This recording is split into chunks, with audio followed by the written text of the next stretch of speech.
નમસ્કાર મિત્રો, સ્વાગત છે તમારું અમારી નેવિકા સ્ટોરી યુટ્યુબ ચેનલમાં. મિત્રો, આજે શનિવારની રાતે આ જગ્યા ઉપર જો તમે 2 દીવા પ્રગટાવી દેશો તો હનુમાન દાદા તમારા બધા જ દુઃખ દર્દને દૂર કરી દેશે. તેમજ જો તમારી ઉપર કોઈ દોષ હશે, જેવા કે શનિ દોષ, વાસ્તુ દોષ, રાહુ દોષ તેમજ ગરીબી અને દરિદ્રતા છે, એ સમાપ્ત કરી દેશે. આથી મિત્રો, તમે આજે શનિવારના દિવસે આ જગ્યા ઉપર 2 દીવા પ્રગટાવી દેશો તો હનુમાન દાદાની કૃપાથી અવશ્ય તમારા ઘરમાં સુખ સમૃદ્ધિ આવશે તેમજ ધન આવવાના બધા જ રસ્તા ખુલી જશે. મિત્રો, તમે હનુમાન દાદાને સાચી શ્રદ્ધાથી આ ઉપાય કરો છો તો અવશ્ય એ તમને એનું ફળ આપે છે. આથી મિત્રો, આજે શનિવારની રાતે જો તમે આ જગ્યા ઉપર 2 દીવા પ્રગટાવી દેશો તો હનુમાન દાદાની કૃપા તમને અવશ્ય પ્રાપ્ત થશે તેમજ ખુશીઓથી તમારું ઘર ભરાઈ જશે અને તમે ધનવાન બની જશો. તેમજ અંતમાં શનિવારના દિવસે કરાતા ઉપાય વિશે જાણશું કે જેને કરીને તમે ઉત્તમ ફળની પ્રાપ્તિ કરી શકો છો. તો મિત્રો, વિડીયોમાં આગળ વધતા પહેલા જો તમે ઈચ્છતા હોવ કે લક્ષ્મી માની કૃપા તમારી ઉપર સદા બની રહે તો આ વિડીયોને લાઈક કરી અને કમેન્ટમાં જય માં લક્ષ્મી જરૂર લખી દેજો. મિત્રો, હનુમાનજી એટલે કષ્ટોને હરનારા દેવ મનાય છે. હિન્દુ ધર્મના સૌથી વધુ જાગ્રત અને સામર્થ્યશાળી દેવતાઓમાંથી એક છે હનુમાનજી, જેમની કૃપા ભક્તો પર સદૈવ વરસતી જ રહે છે. કહે છે કે જેમના પર હનુમાનજીની કૃપા હોય તેનું કોઈ ક્યારેય કંઈ બગાડી શકતું નથી. 10 દિશાઓ અને 4 યુગમાં હનુમાનજીનો પ્રતાપ છે અને એ જ કારણ છે કે ભક્તો હનુમાનજીને રીઝવવા તત્પર થઈ જતા હોય છે. અને મિત્રો, આ શનિવારના દિવસનું મહત્વ બહુ હોય છે. અને મિત્રો, જો તમે શનિવારે હનુમાન દાદાની પૂજા અર્ચના જો સાચા હૃદયથી અને સાચા મનથી કરો છો તો હનુમાન દાદા અવશ્ય તમારી સર્વ મનોકામના પૂર્ણ કરે છે અને સાથે જ તમારી બધી જ મુશ્કેલીથી તમને છુટકારો આપે છે.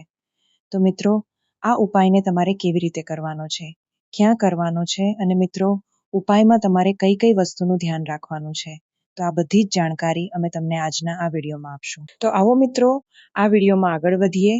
મિત્રો, આ શનિવારનો દિવસ એટલો બધો ખાસ હોય છે અને એટલો મહત્વપૂર્ણ હોય છે કે ક્યારેક જો તમે બીજા બધા દિવસે ઘણા બધા ઉપાયો કરતા હશો પણ તમે આજે શનિવારના દિવસે આ ઉપાય કરી લેશો તો અવશ્ય તમારી સર્વ મનોકામના પૂર્ણ થશે અને સુખ સમૃદ્ધિ પ્રાપ્ત થશે.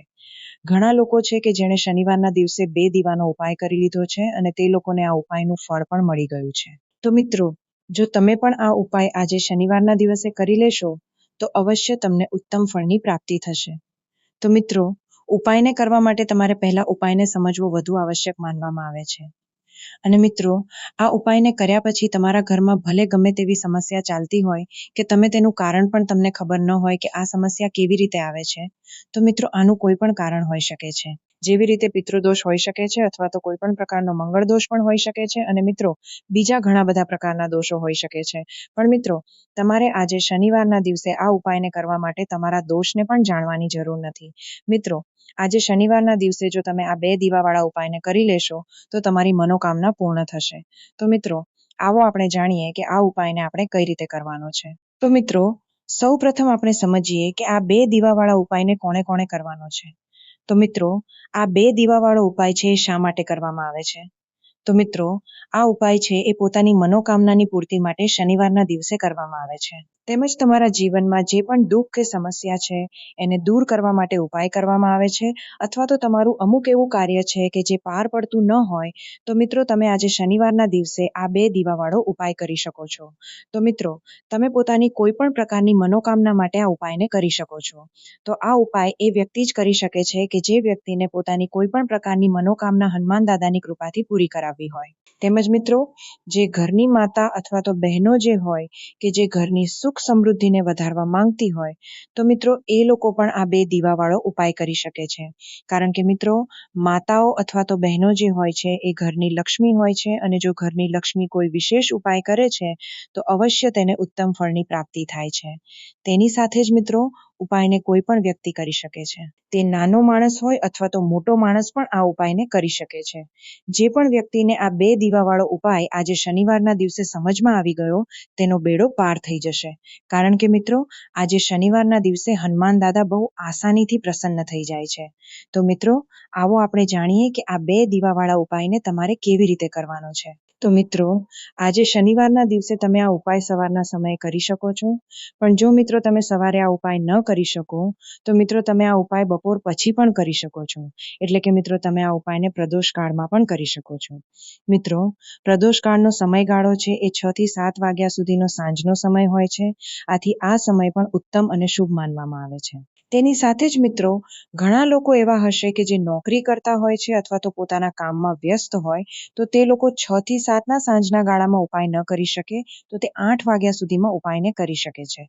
કારણ કે મિત્રો આજે શનિવારનો દિવસ બહુ શુભ હોય છે. તો મિત્રો, જો તમારા જીવનમાં બહુ ધનને લગતી સમસ્યા આવતી હોય અને ઘરમાં પૈસા ન હોવાના લીધે બહુ બધા ઝઘડા થતા હોય અથવા તો પરિવારના કોઈ પણ સભ્યોનો ધંધો સરખો ચાલતો ન હોય, તો મિત્રો આજનો શનિવારનો દિવસ છે, એમાં તમે ઉપાય કરીને તમારી આ ધનને લગતી સમસ્યાને દૂર કરી શકો છો. મિત્રો, ઘણીવાર એવું થતું હોય છે કે તમે મહેનત તો બહુ કરતા હોવ છો, પણ તમને મહેનત કરીને પણ પૈસા મળતા નથી.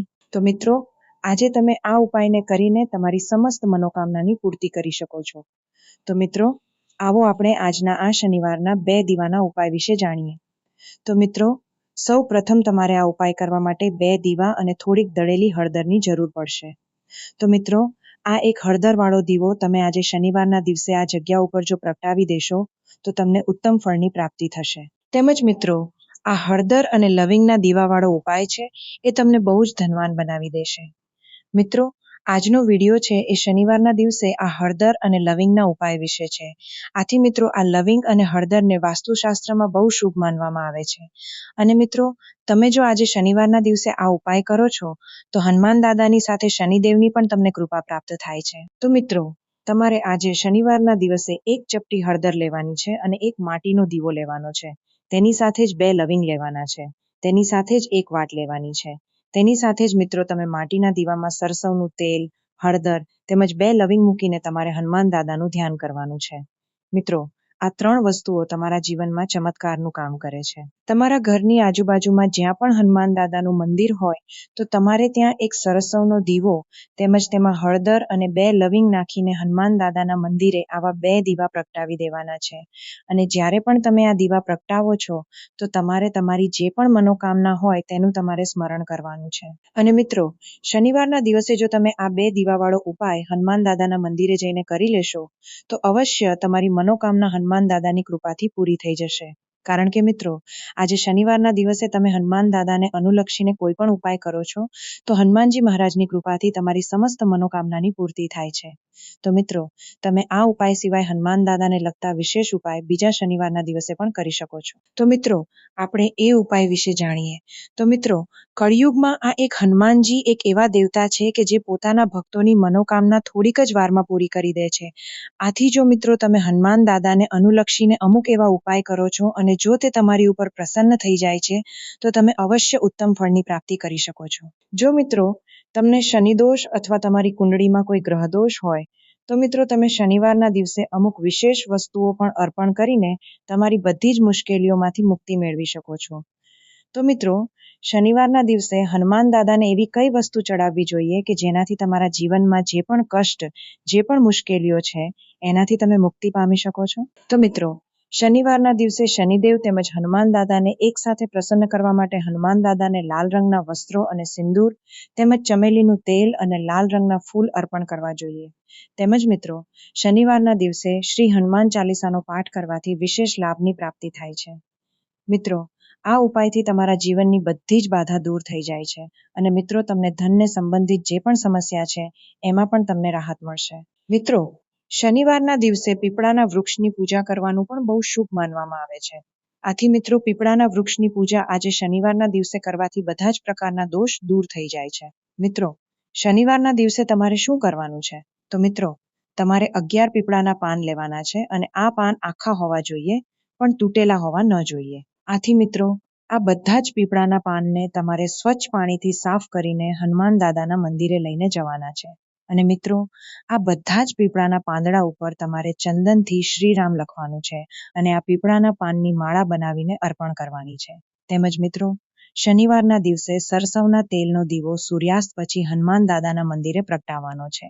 અને મિત્રો, જો આ દીવો માટીનો હોય તો તે બહુ શુભ માનવામાં આવે છે. તેની સાથે જ મિત્રો, દીવો કર્યા પછી તમારે હનુમાન ચાલીસા, બજરંગ બાણ તેમજ સુંદરકાંડનો પાઠ કરવો જોઈએ. આ ઉપાયને કરવાથી મિત્રો તમારા જીવનની બધી જ મુશ્કેલીઓ દૂર થઈ જશે અને તમને શનિદેવ તેમજ હનુમાન દાદા બંનેની કૃપા એક સાથે પ્રાપ્ત થશે અને તમારા જીવનમાં ખુશીઓ જ આવવા લાગશે.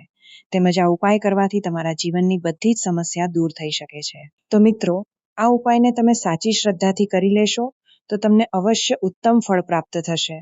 તેમજ મિત્રો, શ્રી રામનું નામ કહે છે કે પવનપુત્રને સૌથી વધુ પસંદ જો કંઈ હોય તો તે સ્વયં શ્રી રામચંદ્રજીનું નામ છે. એટલે શક્ય હોય તો નિત્ય જ શ્રી રામના નામનો વિધિવત 108 વખત જાપ કરવો. તેનાથી શ્રી રામ અને હનુમાન બંનેની કૃપાની પ્રાપ્તિ થશે. તેમજ મિત્રો, સુંદરકાંડની જેમ જ બજરંગ બાણનો પાઠ પણ લાભદાયી મનાય છે. આ પાઠ નિયમાનુસાર થાય તે ખૂબ જરૂરી છે. જ્યારે કોઈ મુશ્કેલીમાં ફસાઈ ગયા હોઈએ અને તેમાંથી બહાર નીકળવાનો માર્ગ ન મળતો હોય ત્યારે આસ્થા સાથે બજરંગ બાણનો પાઠ કરવાથી પવનસુત ભક્તની વારે આવતા હોવાની માન્યતા છે. તેમજ હનુમાનજીની કૃપાને પ્રાપ્ત કરવાની સૌથી સરળ વિધિ એટલે હનુમાન ચાલીસા. ઘણા ભક્તો હનુમાનજીને પ્રસન્ન કરવા નિત્ય હનુમાન ચાલીસાનું પઠન કરતા જ હોય છે, પણ મહત્વની બાબત એ છે કે આ પઠન નિત્ય એક જ સ્થાન પર બેસીને કરવું જોઈએ. તેમજ મિત્રો, શનિવારે હનુમાનજીની પ્રતિમા સામે 3 વાટનો દીવો પ્રગટાવવાનો મહિમા છે. કહે છે કે ચમેલીના તેલનો 3 વાટનો દીવો પ્રગટાવવાથી પવનસુત વિશેષ પ્રસન્ન થાય છે. તેમજ વ્રતનો મહિમા. ભક્તો આસ્થા સાથે હનુમાનજીનું શરણું લેતા જ હોય છે, પણ મંગળવાર અને શનિવારની હનુમાન પૂજા વિશેષ ફળદાયી મનાય છે. કહે છે કે આ દિવસે વ્રત રાખીને હનુમાનજીની પૂજા કરવાથી મોટામાં મોટા સંકટ પણ ટળી જાય છે. તેમજ મિત્રો, શનિવારે પાનનું બીડું અર્પણ કરજો. કોઈ મહત્વપૂર્ણ કે જોખમકારક કામ કરવાની જવાબદારી પોતાના પર લેવી. જો તમારા જીવનમાં કોઈ મોટું સંકટ હોય કે કોઈ એવું કાર્ય કે જે કાર્ય કરવું તમારી શક્તિ બહારની વાત હોય તો તમે તે જવાબદારી હનુમાનજીને સોંપી દેજો. તેના માટે મંગળવાર કે શનિવારના દિવસે કોઈ મંદિરમાં પૂજાપાઠ કર્યા પછી હનુમાનજીને પાનનું બીડું અર્પણ કરજો અને આવી પડેલ સંકટમાંથી ઉગારી લેવાની પ્રાર્થના કરજો. માન્યતા અનુસાર હનુમાનજી ચોક્કસથી આ બીડું ઉઠાવી લેશે, એટલે કે તમને સમસ્યાથી મુક્ત કરી દેશે. તેમજ મિત્રો, શનિવારે ગોળ ચણાનો પ્રસાદ. મોટા ભાગે હનુમાનજીને ગોળ અને ચણાનો પ્રસાદ અર્પણ કરવામાં આવે છે. આ મંગળનો ઉપાય છે. તેનાથી મંગળ દોષમાંથી મુક્તિ મળે છે. જો તમે કંઈ પણ અર્પણ કરવાની ક્ષમતા ન ધરાવતા હો અથવા બીજા કોઈ કારણસર તમે પ્રસાદ અર્પણ ન કરી શકો તો તમારે માત્ર ગોળ ચણાનો પ્રસાદ હનુમાનજીને અર્પણ કરવો જોઈએ. દર મંગળવાર અને શનિવારે હનુમાનજીને ગોળ અને ચણાનો ભોગ લગાવવાથી તમામ સમસ્યા દૂર થઈ જવાની માન્યતા છે. તેમજ મિત્રો, નિયમોનું પાલન. હનુમાનજીને પ્રસન્ન કરવા સૌથી વધુ મહત્વ છે નિયમ પાલન. પવનસુતની કૃપા ઈચ્છતા હોવ તો કોઈ પણ પ્રકારના વ્યસન અને માંસાહારથી દૂર રહેજો. બ્રહ્મચર્ય વ્રતનું પાલન કરજો. કહે છે કે તેનાથી હનુમાનજી ચોક્કસથી પ્રસન્ન થશે અને ભક્તની કામના પૂર્ણ કરશે. તેમજ ઘર પરિવારના સભ્યોની ધાર્મિક ભાવના કાયમ રાખવા માટે શ્રીરામનું કીર્તન કરતા હનુમાનજીનું ચિત્ર લગાવવું જોઈએ. માન્યતા છે કે તેનાથી પરિવારના સભ્યો વચ્ચે પરસ્પર વિશ્વાસ પણ મજબૂત થાય છે. ઘરના કોઈ પણ ભાગના દક્ષિણ દિશામાં હનુમાનજીનું લાલ રંગની બેસેલી મુદ્રામાં ચિત્ર લગાવજો. તેનાથી નકારાત્મક ઉર્જા અને ખરાબ તાકતો દૂર થાય છે અને ધીરે ધીરે ઘરમાં સુખ શાંતિ આવવા માંડે છે. મુખ્ય દ્વારા પર પંચમુખી હનુમાનજીની પ્રતિમા લગાવવાથી ઘરમાં કોઈ પણ પ્રકારની ખરાબ શક્તિ પ્રવેશ નહીં કરી શકે. મિત્રો, જેવું કે બધા જાણે છે કે રામ ભક્ત હનુમાનજી બાલ બ્રહ્મચારી છે, તેથી તેમની ઉપાસનામાં પવિત્રતાનું ખાસ ધ્યાન રાખવું જોઈએ. તેથી ભૂલથી પણ તેમનો ફોટો બેડરૂમમાં ન લગાવશો. તેમજ મિત્રો, જ્યોતિષ શાસ્ત્ર અનુસાર જો તમે હનુમાનજીને સિંદૂર લગાવીને અને નાડાછડી બાંધીને નાળિયેર અર્પિત કરો તો તેનાથી તમને કોઈ પણ પ્રકારની નકારાત્મક ઉર્જા પરેશાન નહીં કરે. આ ઉપાય ઓછામાં ઓછા 11 મંગળવાર સુધી જરૂર કરજો. જો આ નાળિયેરને લાલ કપડાં અને રાઈમાં લપેટીને ઘરના દરવાજા પર બાંધી દો તો જાદુ અને તંત્રમંત્રથી પણ તમારા ઘરની રક્ષા થશે. તેમજ મિત્રો, જો કુંડળીમાં શનિની સ્થિતિ નબળી હોય તો શનિવારે આ ઉપાય કરવો. તેના માટે શનિવારની રાત્રે શનિદેવના મંદિરમાં જવું અને ભગવાન શનિની સામે લોઢાનો એક ટુકડો રાખવો. ત્યાર પછી તેમની નજર સામે જોયા વિના 7 વખત હનુમાન ચાલીસાનો પાઠ કરવો. પાઠ કરી લીધા પછી લોઢાનો ટુકડો શનિદેવના ચરણોમાં જ મૂકીને ઘરે આવતા રહેજો. ત્યાર પછી મંગળવારના દિવસે ફરી મંદિરે જવું અને શનિદેવના ચરણોમાં રાખેલા લોઢાના ટુકડાને ઘરે લઈ આવવો. આ લોઢામાંથી એક વીંટી બનાવીને શનિવારના દિવસે મધ્યમાં આંગળીમાં પહેરી લેજો. તેમજ મિત્રો, જ્યોતિષશાસ્ત્ર અનુસાર શનિવારનો ઉપાય પણ ચમત્કારી છે. શનિવારની રાત્રે એક કાળા રંગનું અથવા તો બ્લુ રંગનું કપડું લેવું, તેમાં 1 રૂપિયાનો સિક્કો, કાળા અડદ, લોઢાની એક ખીલ્લી મૂકી પોટલી બનાવી લેવી. આ પોટલીને સમીના ઝાડના થડમાં બાંધી દેવી આ ઉપાય કર્યાના થોડા જ દિવસમાં તમારું ધાર્યું કામ પૂર્ણ થઈ જશે. તો મિત્રો, આજનો વિડીયો અહીં પૂર્ણ કરીએ છીએ. આજની આ માહિતી તમને કેવી લાગી અને આ વિડીયો કયા શહેરમાંથી સાંભળી રહ્યા છો તે કમેન્ટમાં જરૂર જણાવજો. પસંદ આવી હોય તો લાઈક અને તમારા મિત્રો સાથે શેર કરજો. ચેનલ પર નવા હોય તો ચેનલને સબસ્ક્રાઇબ કરવાનું ભૂલતા નહીં. મળીએ એક નવા વિડીયોમાં. ત્યાં સુધી બધાને જય શ્રી કૃષ્ણ. ધન્યવાદ.